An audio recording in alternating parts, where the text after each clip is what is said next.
5 years ago, I played this game in early access on Steam and was absolutely floored by its presentation. The atmospherics, audio design, and art style were like nothing I had ever seen in a video game. Today, 5 years later, and Hunt Showdown has matured into a true masterpiece and is finally getting the recognition that it deserves. And also, the graphics are still amazing, only now I can actually play it at 4K 144 frames per second with maxed out visuals on my new crazy computer hardware. And I'd like to give a shout out to Crytek for sponsoring this video and putting so much work into this game over the past few years. The game is currently on sale and there's some Twitch drops happening right now, so if you haven't played Hunt yet, it's definitely the right time to get into it. There's a link in the video description. Now, when Hunt launched in early access back in 2018, the game was way ahead of its time, but also a little light on content. The concept and world crafting were amazing, but it was also clear to me that there was still so much more work to be done to really flesh out the full vision of the game. Fast forward 5 years and Hunt has added 2 more insanely detailed maps. It's upgraded the game to allow for 3-player teams,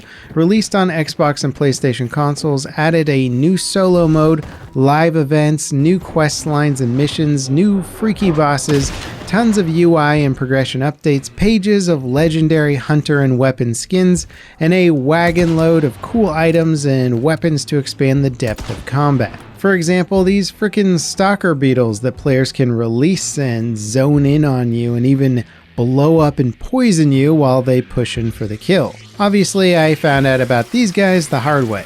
Now, checking out the Steam charts for this game, it's pretty impressive. It's continuing to set new all-time high concurrent player counts, pushing itself into the ranks of the most popular games on Steam. And honestly, that just warms my heart, because like many others, I saw the potential of this game at launch and was just waiting for Hunt to really hit its stride. And it's done so without backing down from its unique vision or creating some sort of pay-to-win economy. This game is the success story that I think everyone hopes for in the game industry. Now, if you haven't played Hunt before, the game is an extraction royale set in the Louisiana Bayou in 1895.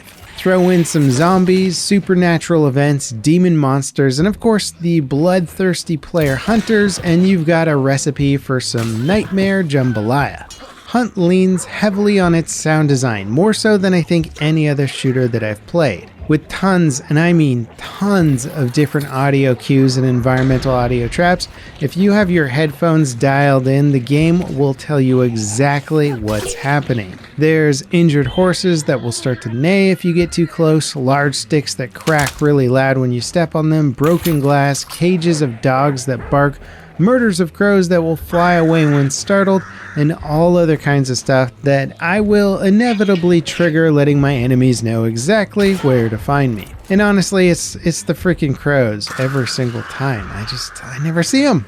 Now, a really cool feature of this game that I don't think I've seen in any other game is that there's a menu page for the weapons that lets you actually listen to the weapon sounds at different ranges, so you can actually learn them and get an idea of what you're fighting against or moving toward before you get there. It's actually pretty darn cool, because most other games you just have to play a lot and then just kind of figure it out from hundreds and hundreds of hours of gameplay. This system allows you to learn the weapon sounds much quicker, which is super cool. And speaking of weapons, if you're super into the late 1800 guns and modding them, then this game is definitely for you. Ever wanted to run around with a modified Mosin that can shoot a drum magazine? Of course you have. However, this is a very expensive weapon in the game, and the majority of players will be running with slow-firing rifles and shotguns for the most part, or even crossbows. The guns are actually really fun, and due to the nature of the game being so tactic-oriented, you can really make most of your weapon choices work. I was having an absolute blast with the crossbow, and I'm generally not a crossbow guy in first-person shooters, but in Hunt, it's a stealth powerhouse. Able to take down targets in single shots in close range and inflict massive bleeding damage at further ranges.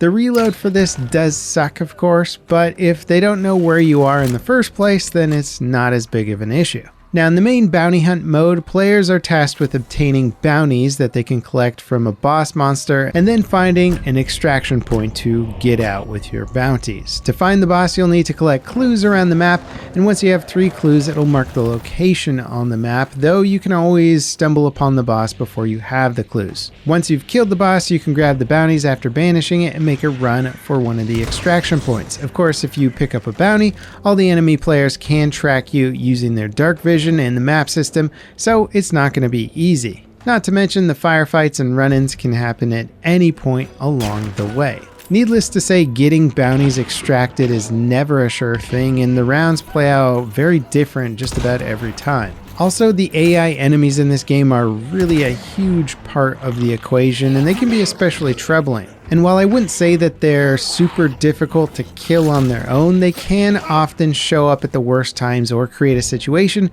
where you're going to need to make some noise to take them out. Learning to deal with AI in an efficient way is a skill set in itself, and Crytek has been adding all sorts of new variations to mix things up and keep you on your toes. Now, the solo quick play mode is actually a pretty solid experience in my opinion. It plays a little bit more like a traditional battle royale in the sense that you'll start with a random weapon and you have to scavenge for more weapons and gear as you go.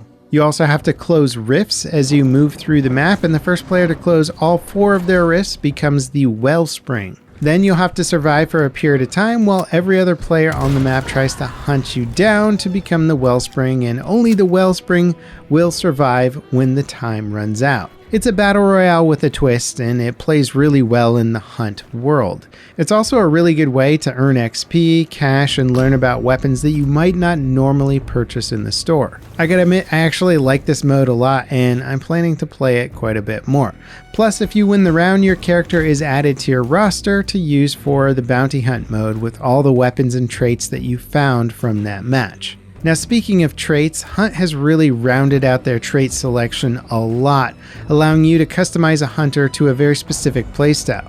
And of course, you can also go for a more well-rounded trait setup. You can carry more weapons, fast-fire revolvers, carry more items, heal better, aim better. All kinds of traits can be earned to make you better in combat. But of course, the great equalizer of Hunt Showdown is that if you die in a match, that hunter dies as well, along with all their weapons, traits, and any other cool upgrades that they got. So you can always bring your crazy good gear and super high level hunter to a match, which will give you an advantage, no question about it, but if you die, it's gone forever.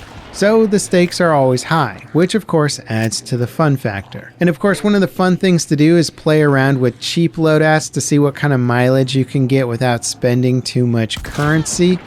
I've really enjoyed solo queuing for the bounty mode with shotguns. You can actually get a lot of mileage out of them. For group play, the Winfield with high velocity ammo has been a really strong option as well, but I'd be curious to hear how you like to play Hunt. Let me know in the comments what your go-to loadout is, and if you haven't played Hunt yet, again, it's on sale right now. I hope you guys enjoyed this updated look at Hunt Showdown. It's really come a long way over the past 5 years. I think it's a fantastic first-person shooter, and if you're a fan at all of shooters, this is just one of those games that I think you kind of have to play at some point. As always, guys, thanks for watching, and I'll see you next time. This is Level Cap, signing off.